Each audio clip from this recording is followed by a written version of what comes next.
혹시 옷장을 딱 열었는데 막상 입을 옷이 없다고 느낀 적 다들 한 번쯤 있으시죠?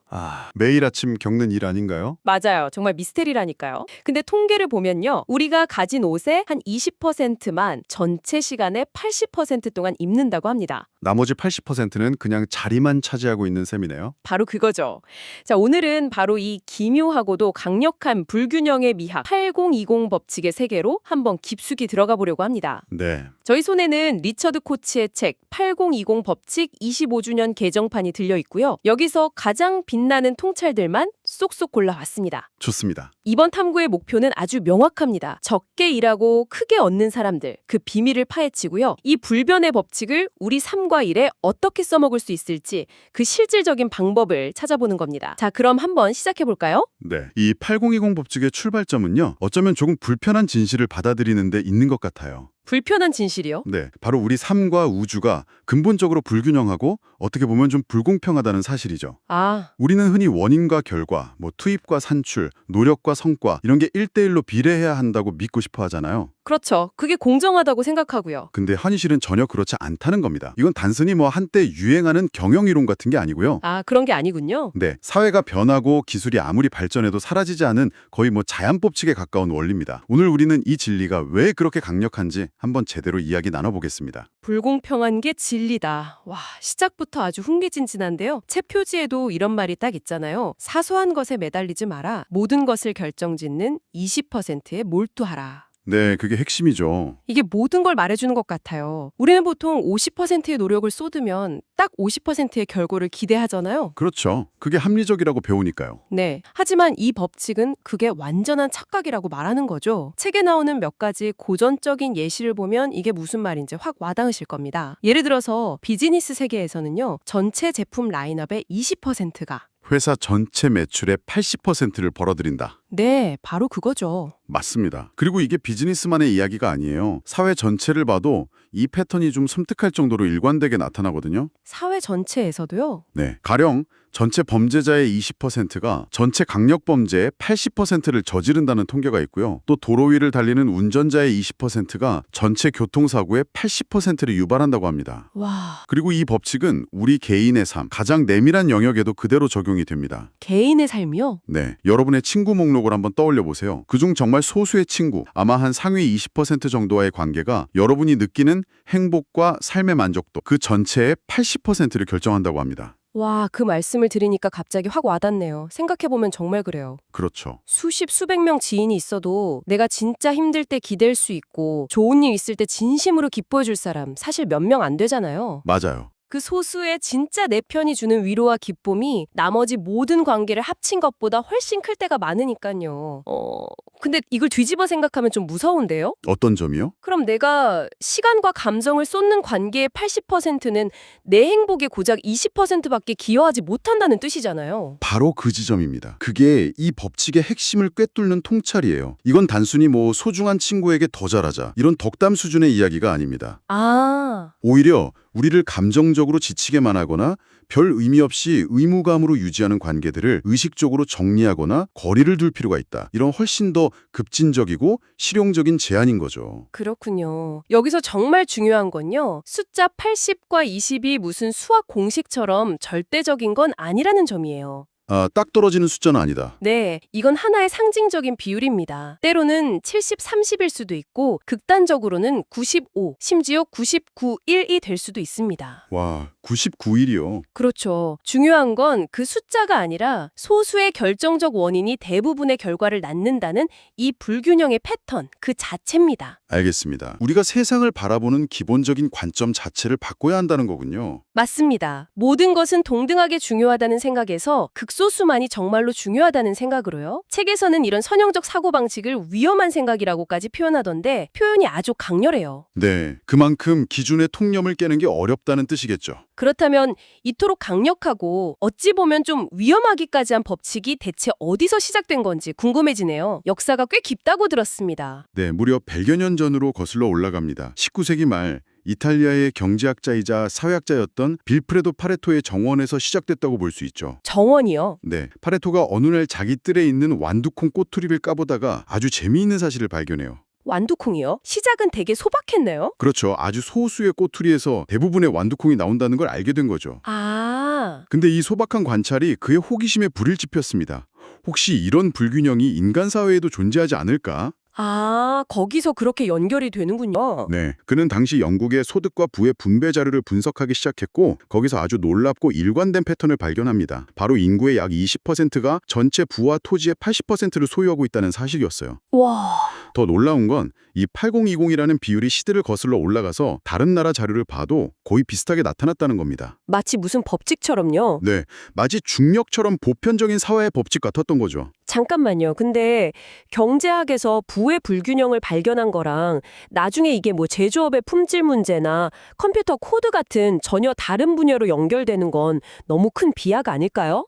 아주 좋은 질문입니다. 전혀 다른 세상 이야기인데 사람들은 어떻게 이 둘을 연결할 생각을 했을까요? 바로 그 연결을 해낸 사람이 20세기 중반의 품질관리 개척자 조지프 주란이라는 인물입니다. 조지프 주란. 네, 그는 파레토의 연구를 접하고 무릎을 탁 쳤죠. 이건 부의 분배에만 적용되는 게 아니라 모든 시스템에 적용되는 보편적 원리다. 아하. 그는 공장에서 발생하는 수많은 제품 불량의 원인을 데이터로 분석했습니다. 그랬더니 역시나 전체 불량의 80%가 단 20%의 핵심적인 원인에서 비롯된다는 사실을 증명해냈습니다. 와. 그는 이 원리에 핵심적인 소수의 법칙이라는 이름을 붙였습니다.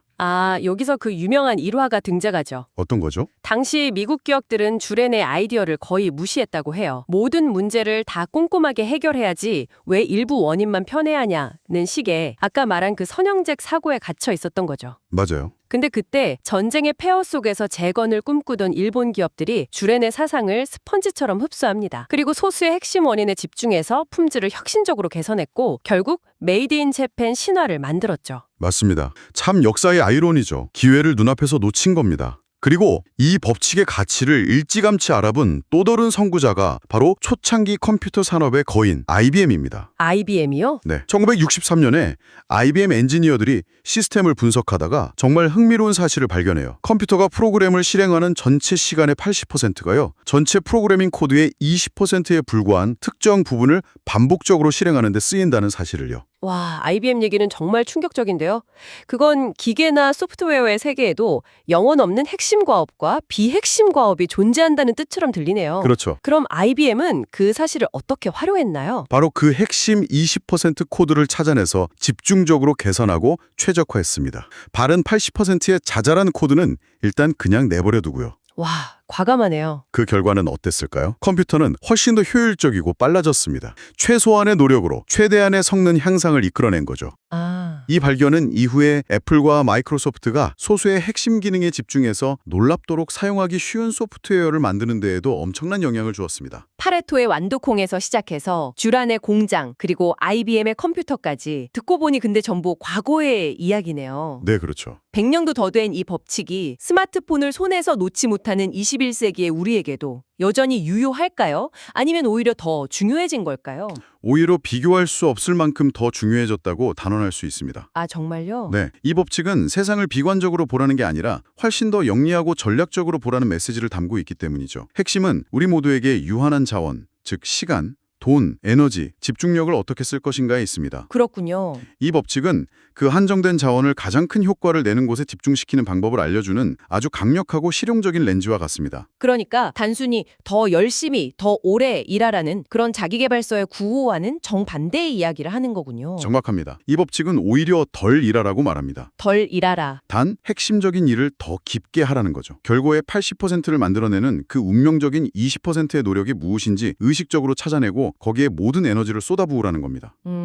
책에서는 기업을 예로 들어서 이런 근본적이고도 좀 불편한 질문을 던져야 한다고 말합니다. 왜 우리는 전체 이익의 20%밖에 못 내는, 심지어 어떤 경우는 손해를 보고 있는 80%의 제품을 계속해서 생산하고 있는가? 듣고 보니 아찔한 질문이네요. 그 질문을 당장 우리 개인의 삶으로 가져와 볼 수 있겠어요? 그렇죠. 네, 하루 10시간 근무 시간 중에 실제 성과의 80%를 만들어내는 핵심적인 20%는 언개고 나는 그때 뭘 하는가. 그리고 반대로 내 시간의 80%를 잡아먹지만 성과는 20%밖에 내지 못하는 일은 무엇인가 라고요. 바로 그겁니다. 갑자기 머릿속에 막 스쳐 지나가네요. 의미 없는 회의 참석하기, 모든 이메일에 완벽하게 답장하기, 보고서를 위한 보고서 꾸미기 같은 것들이요. 바로 그거예요. 그 목록을 작성해보는 것만으로도 엄청난 변화가 시작될 수 있습니다. 그리고 책의 개정판에서는 이 법칙이 특히 네트워크 시대에 들어서면서 이전과는 비교할 수 없을 정도로 강력하고 극단적인 형태로 나타나고 있다고 강조합니다. 네트워크 시대요? 네, 구글, 페이스북, 아마존, 넷플릭스 같은 기업들을 생각해 보시면 됩니다. 아, 그 네트워크 효과가 80-20 법칙을 극단적으로 강화한다는 말씀이시군요. 맞습니다. 예전에는 20%의 대형 서점이 80%의 책을 팔았다면 지금은 아마존이라는 단 하나의 회사가 전 세계 도서 시장의 절반 이상을 차지하는 시기니까요. 그렇죠. 유튜브나 인스타그램 같은 플랫폼을 봐도 상위 1%의 크리에이터가 전체 광고 수익의 90% 이상을 가져간다는 이야기도 있잖아요. 맞습니다. 네트워크는 연결된 사용자들에게 가장 가치 있는 소수의 허브로 트래픽과 자원을 무한정 몰아줍니다. 이른바 승자 독식 구조가 일상화되는 거죠. 아, 과거의 80-20이 지금은 95-5나 99-1의 형태로 나타나고 있는 겁니다. 이건 단지 거대 기업만의 이야기가 아니에요. 개인의 커리어에도 똑같이 적용됩니다. 개인에게도요? 네. 어떤 분야에서든 대체 불가능한 핵심적인 20%의 기술이나 지식을 가진 사람이 대부분의 기회와 보상을 가져가는 현상이 점점 더 뚜렷해지고 있습니다. 이제는 단순히 성실하게 일하는 것만으로는 중간에 머무르기도 힘든 시대가 된 거죠. 알겠습니다. 그럼 오늘 이야기를 한번 정리해보죠. 8020 법칙은 한마디로 소수의 투입이 대부분의 산출을 만들어낸다는 세상을 지배하는 강력하고 보편적인 불균형의 원리였습니다. 네. 100여 년 전 이탈리아 경제학자의 정원에서 발견된 완두콩의 비밀에서 시작해서 일본의 품질혁명, IBM의 컴퓨터 과학, 그리고 오늘날 아마존과 유튜버의 세계, 심지어 우리 옷장에 이르기까지 예외 없이 적용되고 있었네요. 그렇습니다. 하지만 가장 중요한 것은 이 법칙을 그냥 흥미로운 지식이네 하고 아는 것에서 그치는 게 아니라는 점입니다. 행동이 중요하다. 네, 진짜 변화는 여러분의 삶에서 가장 중요한 그 결정적인 20%가 무엇인지 적극적으로 탐색하고 바로 그곳에 여러분의 가장 소중한 자원인 시간과 에너지를 의식적으로 재배치하는 행동에서 시작됩니다. 최고의 성과를 내는 20%의 업무, 가장 큰 행복과 위안을 주는 20%의 관계, 여러분을 가장 빠르게 성장시키는 20%의 활동, 그것들을 찾아내고 나머지 80%는 과감하게 줄이거나 위임하거나 거절하는 용기가 필요합니다. 마지막으로 여러분이 혼자 조용히 곱씹어볼 만한 질문 하나를 던지면서 마무리하겠습니다. 이 책에서는 80-20 법칙이 세상을 선형적으로 예측할 수 없다고 보는 카오스 이론과도 깊은 관련이 있다고 살짝 언급하는데요. 만약 이 세상이 본질적으로 불균형하고 불공평한 것이 자연스러운 상태라면 혹시 우리 마음속 깊은 곳에 자리한 세상은 공평해야 한다거나 내가 쏟은 노력은 정직하게 1대1로 보상받아야 한다고 믿는 그 균형 잡힌 합리적인 사고방식 때문에 오히려 우리 삶을 극적으로 바꿀 수 있는 가장 중요한 20%의 기회를 발견하지 못하고 있는 것은 아닐까요?